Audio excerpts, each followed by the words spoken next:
Hey guys, how's it going? Thought I'd go ahead and give you the whole grand tour here. Irrigation's on right now. As you can see, I've got it actually blocked off most of the way, but not an insignificant amount of water. Water flows down here, back to the neighbors, through some of my trees, things like that. It's the main one through here.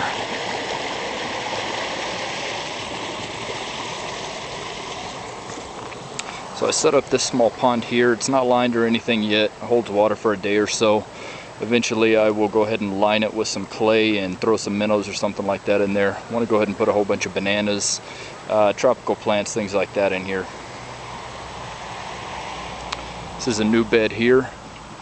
Got a Musa Basjoo Japanese banana, a bunch of pumpkin yams, taro, wolfberries, and persimmon inside of here. It's coming along, but a little bit of an early start for it right now. Leeks are doing well. Same with the onions.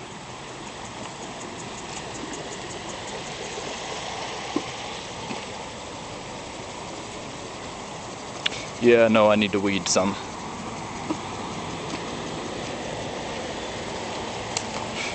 Alright, so the water, this is my main intake of the water right here. Flows down this little stream. Go ahead and walk you down it. So I've got a couple of tarragon, tansy, thyme, things like that growing through here.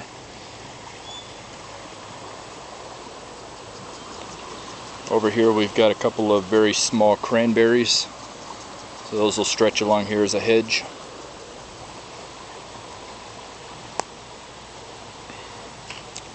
Lots of wild garlic through here. Raspberries on the left hand side with strawberries kind of coming up in between them. Little columnar apple. The deer have pretty much destroyed any chance of it ever flowering, but I'm going to go ahead and use it to graft too.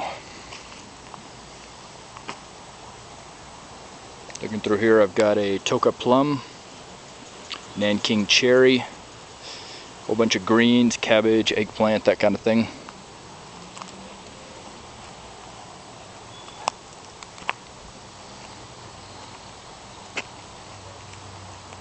This little bed here has a peach, some apricot on the far side, peppers, fennel, basils, and then a couple of perennials around the outside edge of it.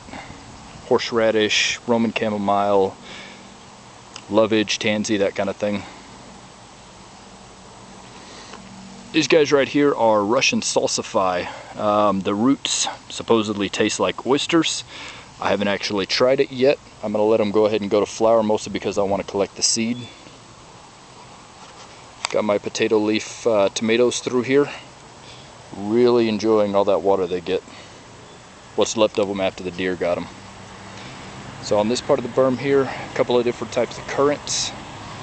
Moving into a couple of different types of gooseberries. Those will eventually get 4 foot high or so.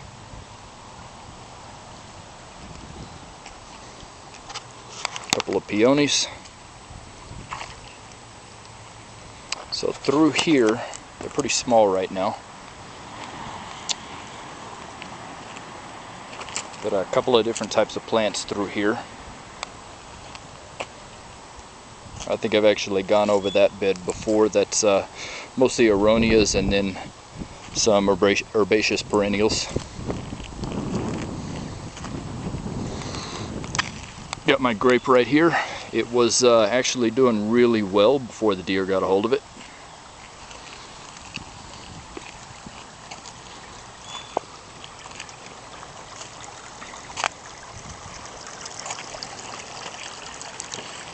Lots of mint there with a serviceberry growing in the middle. About the only way that it has survived is that the deer will not touch the mint.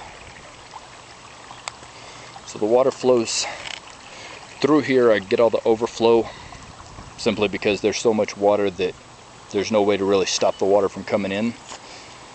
I set up a little creek through here instead of just having a waterfall, so eventually the watercress will pop up through there. In Maybe eventually get a little bit more wasabi to plant inside of there. I had some before. It was actually doing really well, and a raccoon decided to eat it.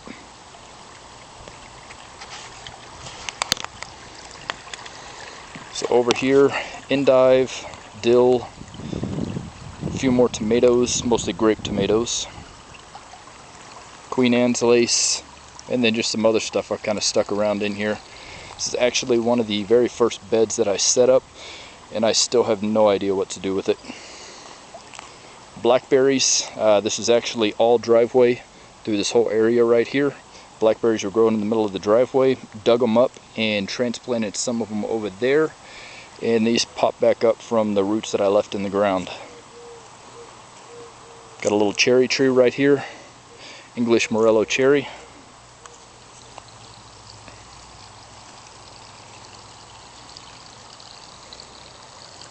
So the overflow from the pond just kind of dumps out right there.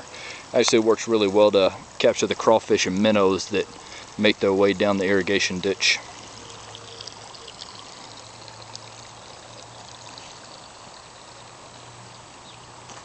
Flowing through here, don't really have a lot going on right here. Planted some pasque flower through here, but they haven't come up yet underneath the mulch.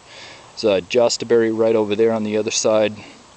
A couple of gooseberries through here, some Hamburg parsley, which is a perennial parsley. I believe there is some St. John's wort, some Solomon seal, a couple of things like that growing up there. They haven't quite popped up yet. Thyme, more onions, a couple of onions that I'm letting go to seed. And then my pond, which doesn't quite hold water, but you know it fills up well enough that I get to enjoy it on a Friday afternoon. Eventually this will all get lined as well. I dumped some clay in here before, but didn't realize there was an old septic system, so I had to kind of recontour it to keep it from draining out of those old gravel lines from the 50s. So the water eventually, once I get the pipe set up, will get pumped out of the pond. And this is the very end of the irrigation. So I'll just run a hose over to it, and instead of using house water, I will just pump directly from the pond.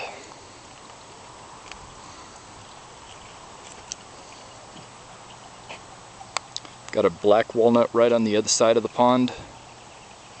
Weeping willow right over here.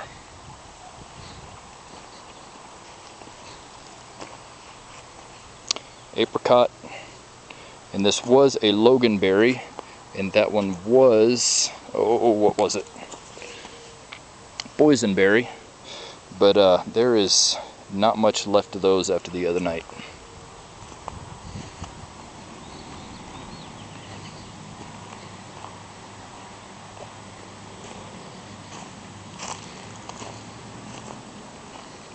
Right over here, my wife just picked up an aspen from Walmart of all places for 30 bucks, so couldn't really pass it up. This whole area back here, when we originally moved in, had a whole bunch of old fencing that was covered in lead-based paint that had all flaked off. It's left laying all over the ground, so it's going to be quite a while before I get around to really doing anything with this area that I'm going to consider edible. A couple of irises. I do have a couple of Stuttgarter onions growing along this berm. Some okra right along here. Carrots through these. Got my tomatoes over there, a couple of different type of basils intermixed with them. So this trellis here I made with the Ailanthus, which is pretty much a weed tree that grows here. Damn near impossible to control, but it's a little stronger than bamboo, so I don't really mind cutting it down every year. Underneath it, along both sides, are my different beans. Got a cucumber, I think loofah gourd, and something else growing along here, so I kind of trellised them up as well. Planted some spinach actually just earlier this morning through the bottom of it. Hopefully the shade those beans will provide will keep it from bolting too quickly. This area here was quite a few raspberries, but I didn't get enough water to them when I first planted them, so they kind of died off. I've got one of each cultivar left growing up there. I'm just going to kind of let that bed go wild for the time being. Too much crabgrass for me to try and deal with at this point. I'm actually probably going to let the catnip take over this whole area through here. It seems to do really well at killing off everything around it, and it's much easier to pull up than the crabgrass and the bindweed. Got some onions through here. Actually spread amaranth all through this area over here. All of my tulips, daffodils, things like that are planted through here. Those will all get dug up in the fall and spread out a little bit more. Coming over here, I have a Tarawa pear,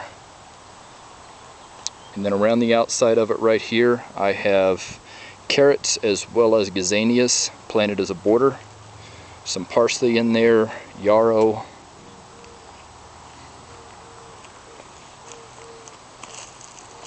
Haven't really done much with any of this area through here yet. Again, this was pretty much all gravel driveway from over there where the blackberries were, coming all the way through this path back to the garage. All of this was gravel, concrete, everything like that, just kind of crushed into the ground. Raked most of it up to make my garden paths, and basically just tilled it up and dumped a bunch of compost and mulch on top of it. And so far it seems to be working all right. Got some potatoes through here, a couple of more potatoes over there, some yams, onions, and then I have my brassica spread through here, mustard, kale, that kind of thing. That little berm on the far side of it has some raspberries, gooseberries, strawberries, garlic, that kind of thing. Basically what I pulled up from anywhere I didn't want it, I just kind of stuck them over there. Some chia seed through here, some marigold. I've got my wheat spread out on this side, some buckwheat. Over here are my corn beds. So I'll give you an example. On either side of this is pure mulch all the way down, so it's an actual mounded bed all the way through here. I just filled up the mound with mulch and lightly mulched the top of where the corn is going to go. So each little stick like this is 8 kernels of corn that have been planted and 3 pole beans. So those will grow up in the pole beans and kind of hold them together. So I believe I've got about 180 kernels of corn spread out through all of these beds. Some cantaloupe, squash, cucumber, that kind of thing spread out.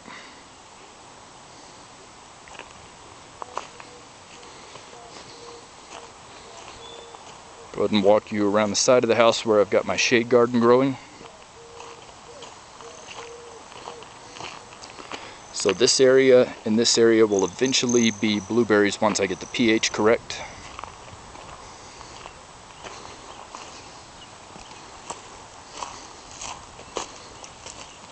Tulips, flowering onions, a couple of annuals through here. Black cohosh, golden seal, a few ferns, coleus, that kind of thing. And growing a lot of medicinal herbs through this area right here. Pretty small right now, but they'll kind of take over. And this whole area here, all of the front yard, will eventually be a complete cottage garden. But it's going to take a little bit of time. A lot of the really cool perennials I want to grow will take quite a while to get big enough to actually divide, and they're considerably expensive to purchase new. So eventually I'll do a video on this full area. Hope you like it. See ya.